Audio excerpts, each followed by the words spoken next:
Então, caros amigos, tudo bem? Não, não está tudo bem. Não está tudo nem mais ou menos.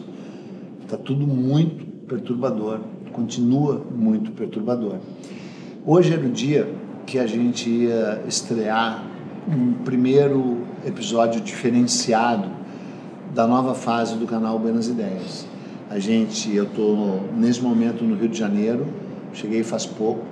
A gente está gravando, como talvez você saiba, já falei em outros lugares, no Instagram e aqui, uma série para o History Channel chamada B de Brasil. É a segunda temporada. E hoje a gente ia estrear um making of do primeiro episódio que foi gravado em São Paulo.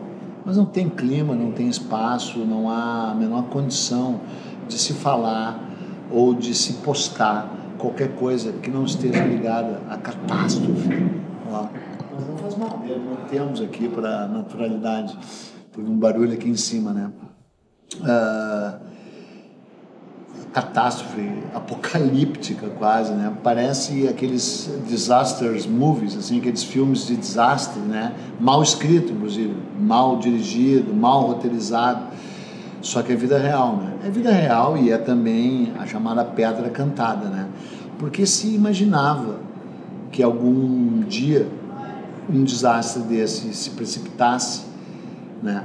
Só que as dimensões desse são realmente estarrecedoras. Embora eu tenha saído de Porto Alegre no dia 2 de maio, onde já se iniciava essa situação, e esteja fora de lá desde então, eu estou me informando com pessoas ligadas diretamente ao comitê de crise, ao comitê de guerra, né? Pessoas que estão coordenando essa ação com a Defesa Civil e também com a minha própria família, que está lá, que continua vivendo essa situação assim estarrecedora.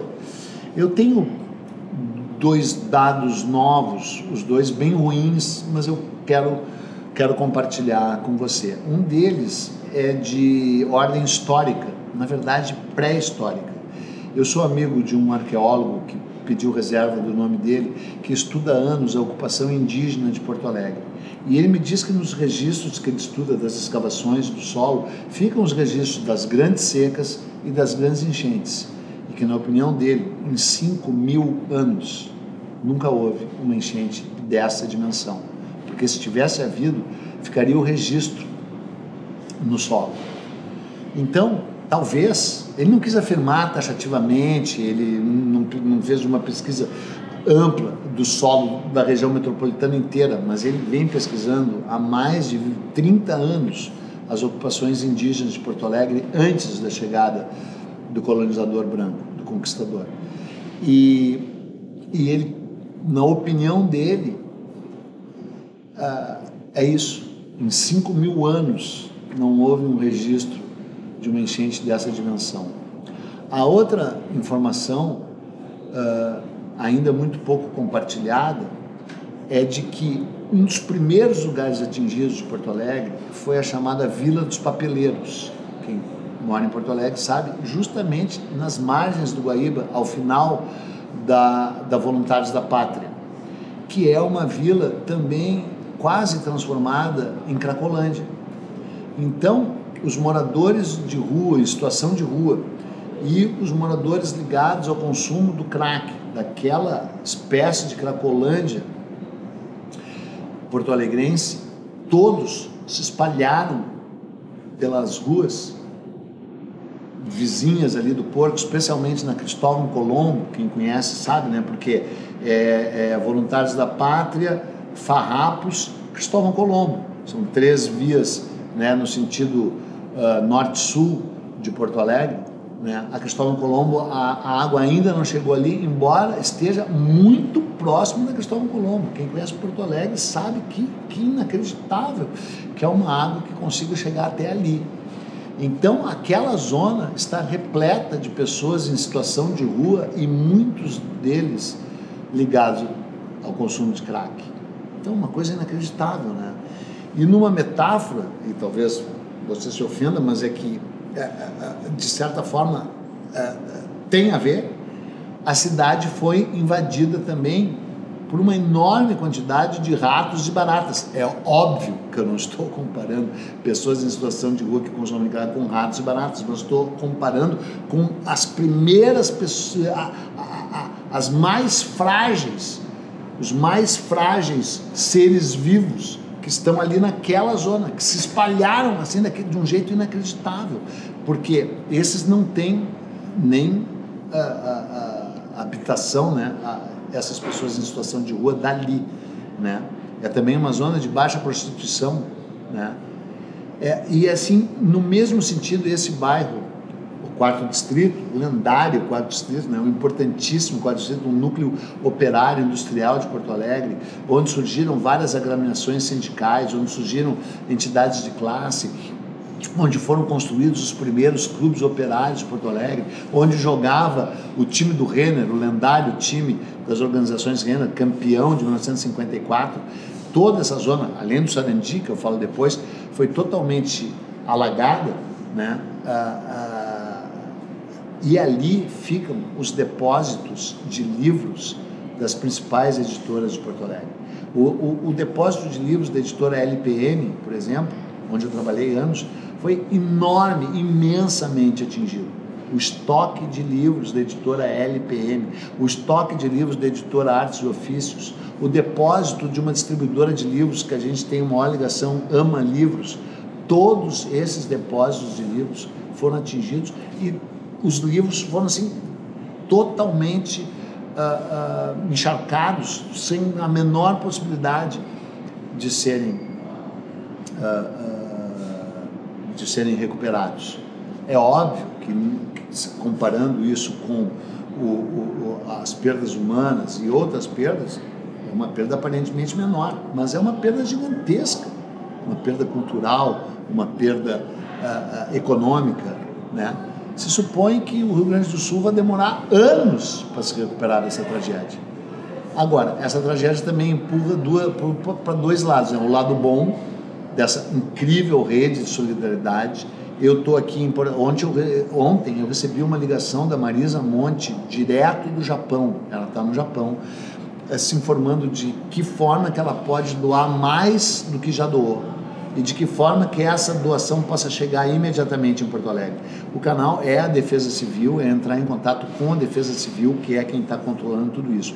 Várias pessoas do meio artístico, do meio cultural do Rio de Janeiro, quando souberam que eu estava aqui, me ligaram diretamente. Para mim foi até difícil atender, porque eu estou gravando essa série tem que continuar sendo gravada, também doando vultosas quantidades de dinheiro, porque são pessoas que têm dinheiro, né? Então, de novo, esse é um pedido, e o que se diz é que R$50 fazem diferença. Se você puder doar R$50, doe R$50. O mais importante, você sabe, é a água, né? As pessoas estão com muita dificuldade de obter água potável em Porto Alegre, né? Hoje mesmo aqui, pessoas ligadas à Anitta, que já mandou um caminhão, estão mandando 2 outros caminhões, também ligados à Anitta e ligados a várias outras pessoas que, inclusive, pediram para eu nem citar o nome delas, pessoas muitíssimo conhecidas no meio musical e artístico do Rio de Janeiro, mandando 2 caminhões, mas daí tem toda aquela história também, aonde que o caminhão para quem que entrega, porque no meio disso houve o quê?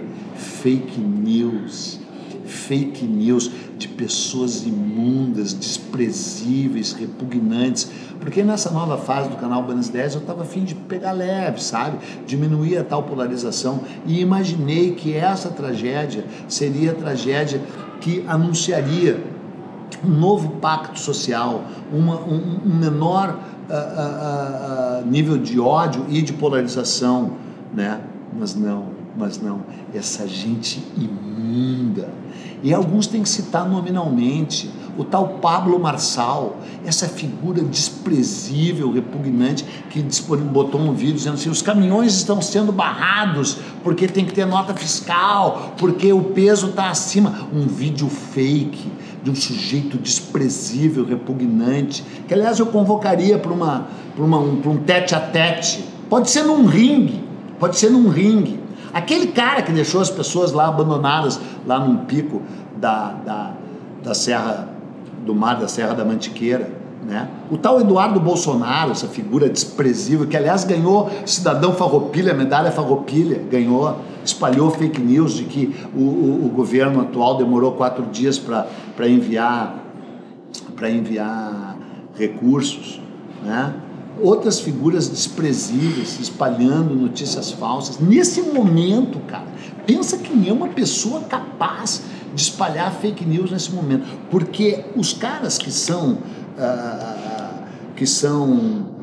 ladrões, que são fraudulentos, que fraudam PIX, os ladrões que entram nas casas e roubaram barcos, assaltaram casas, depósitos, esses são malfeitores, mas esses são ladrões, esses são bandidos que têm que ser duramente reprimidos. Mas eu estou me referindo à pessoa que não está roubando especificamente, que está espalhando uma fake news por motivos políticos. Essa gente não é só cadeia, essa gente é cadeia e algo pior, que eu vou me refrear de dizer o que eu acho que deveria ser. Mas é claro que a rede de solidariedade é muito maior, é muito mais ampla e é geral. E é o seguinte, aquela velha história, né, cara? Pessoas pobres doam muito, né? Vocês viram ontem no Jornal Nacional, muito. As pessoas de Brumadinho que perderam tudo e que ainda tem muito pouca coisa, até porque a Vale ainda não pagou as indenizações, né? Doando. As pessoas não...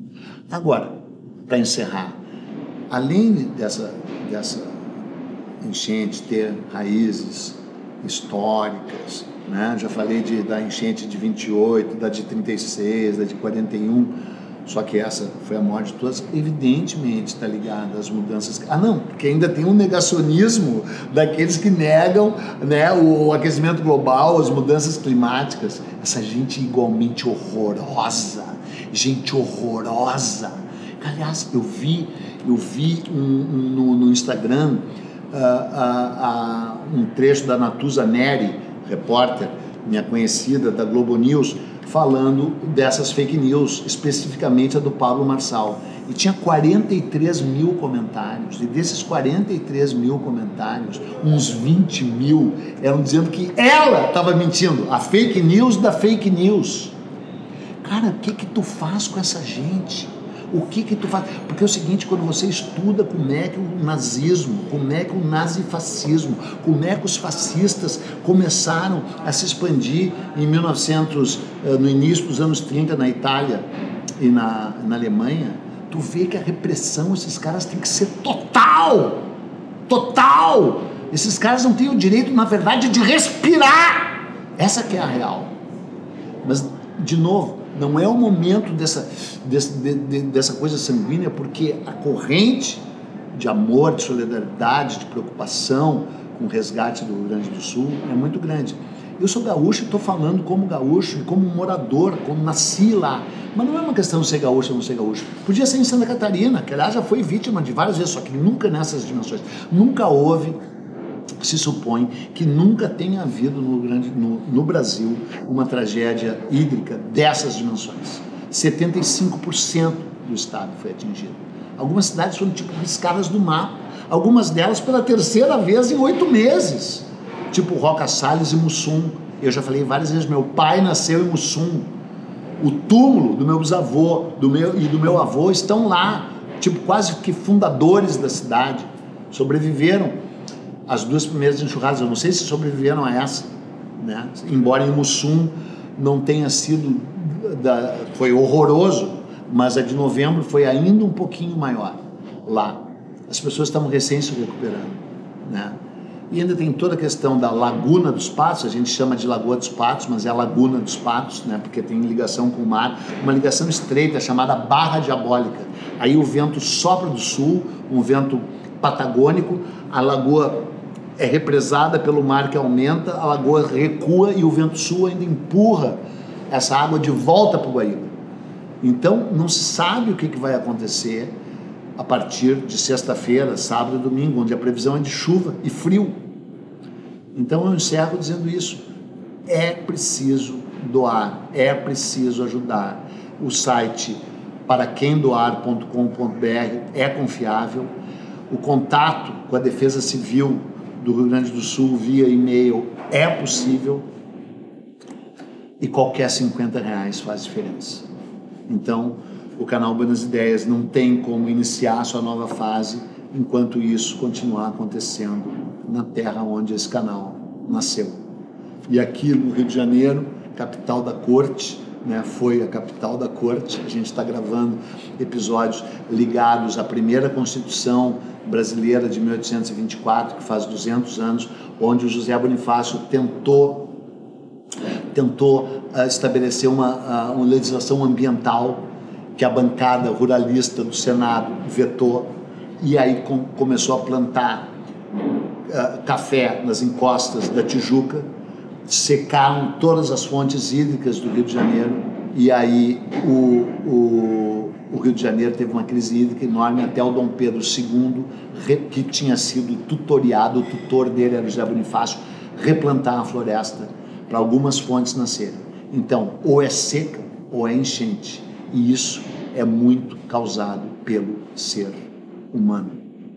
Então, a gente está junto nessa barca.